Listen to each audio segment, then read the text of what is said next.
Hello. We're not very used to social distancing, are we? I mean, introverts like me have been preparing for this moment all our lives. But for the rest of us, it feels strange, a little awkward perhaps, to stand apart from others, maintain and actually to extend our personal space and put some distance between ourselves and those around us. That's because, by and large, we're gregarious by nature. We like to do things together. There's comfort and safety in numbers. I mean, we can't all be wrong now, can we? So we tend to go with the flow and follow the leader. But here's the thing. We all need space. Space to think and write, chat and read, space to watch and listen, space to call our own. It's important to us people. It's important for our planet. Just look at how the waters in Venice are clearing up and how air pollution over China has gone down dramatically. And yes, it's important to brands as well. Brand space is as precious to business as personal space is to us. Think about it. Brand space is as precious to business as personal space is to us. Because you see, a brand exists in the mind.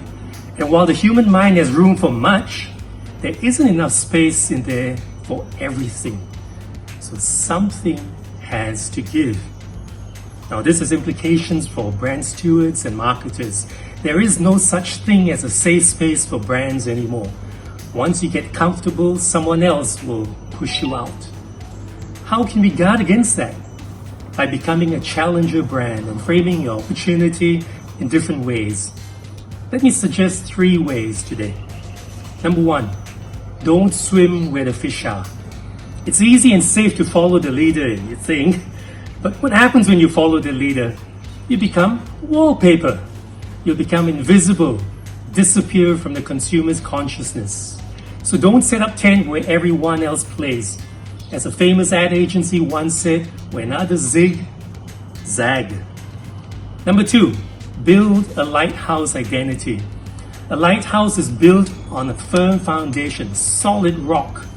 And success as a challenger brand comes through developing a very clear sense of who you are and where you stand as a brand and as a business. Don't try to be all things to everyone. You'll end up pleasing no one. Get very clear on what you believe in and stand for. Then stand for it. Be known for something. Cause consumers to navigate by you, like Apple does, even if they're not looking for you. Number 3, create symbols of re-evaluation. Challenger brands move swiftly and powerfully to capture indifferent consumers' minds. With dramatic acts that become symbolic icons of change. Their purposeful actions force consumers to rethink their assumptions about a category and to re-examine the brand's image in their minds and to re-evaluate the brand's roles in their lives. Do these 3 things and you'll find and forge your personal space. Space is the one universal need. People search hard to find it. Trees soar into the sky to reach it. Birds and animals migrate thousands of miles each year in search for their own space on Earth. Brands need to find their own space too, and brand marketers do as well. It is out there, and may well be the final frontier for business, to explore new worlds, to go boldly where no brand has ever gone before. So stay home, be safe, and find your own space. I'm David Shaw, and this is how brands can be audacious and visible in the jungle out there. This is how marketers find meaning, and this is a promise of Courageous Brands.